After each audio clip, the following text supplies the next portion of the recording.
So whether you've been maybe a lifelong resident of the Triad or maybe you've recently made it your new home, it can kind of be tough finding and knowing exactly what to do. So luckily, there are so many resources out there, but there's one in particular that makes it easier to know where you need to go. Yeah, there's a lot going on, and we have the founder for one of those resources joining us now. Let's say good morning to Christy Bellis, creator of the Go-To Winston-Salem and Greensboro. Good morning, Christy. It's good to see you.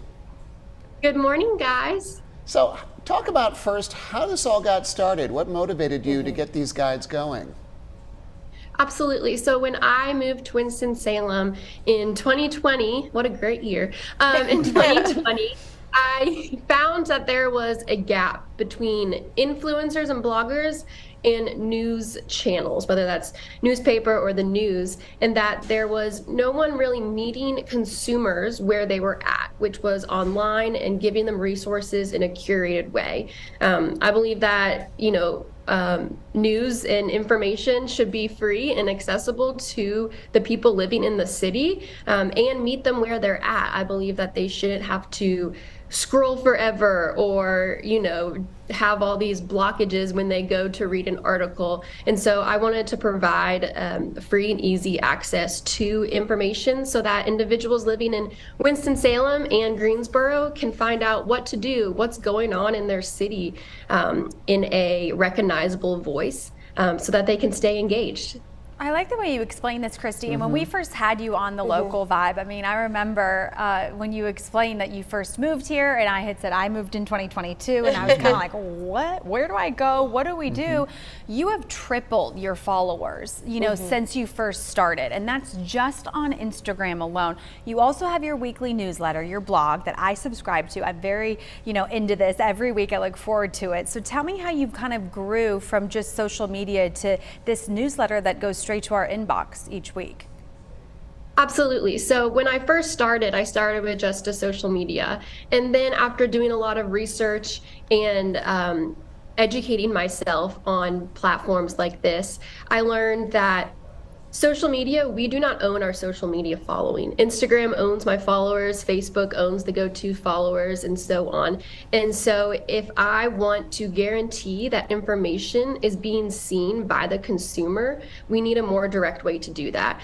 For example, if Audrey, you could be a loyal follower of the Go-To on Instagram, and one day Instagram just doesn't want to show you the post that we posted, because there's so many different things going on, and whether or not you even looked at social media that day, whether or not you were researching backpacks last night. Instagram's going to show you backpacks.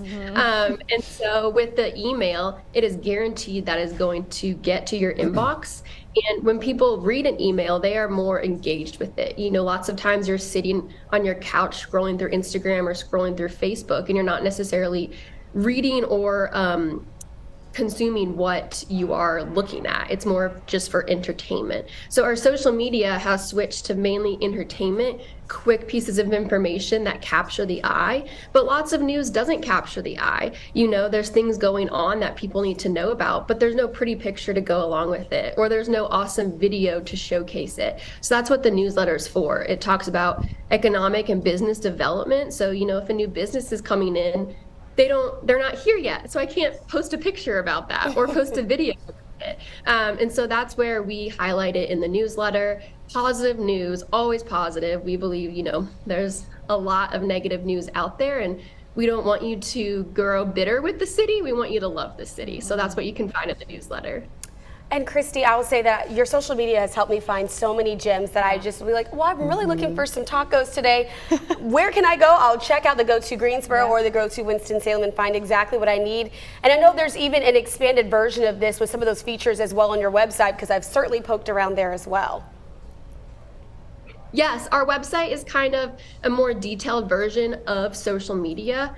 So if we're highlighting, for example, an ice cream shop, if you want to find out more ice cream shops, you can go to our website and see our full article about some of the top ice cream shops in the area. And now one thing we don't do is we don't say what the best is or what our favorite is. We just educate Winston-Salem and educate Greensboro on all the options and let you decide which one is your favorite, because there are so many awesome local businesses here.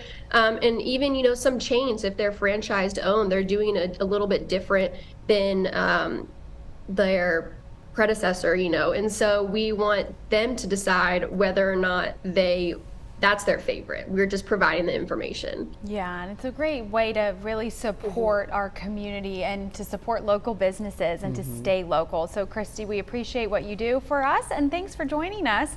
Everyone at home, here are some ways to connect with the Go to Winston-Salem and the Go to Greensboro. Where to find them? We've talked about the website, the newsletters, and of course social media. Those pages are on your screen now, to be sure to check them out and give them a follow.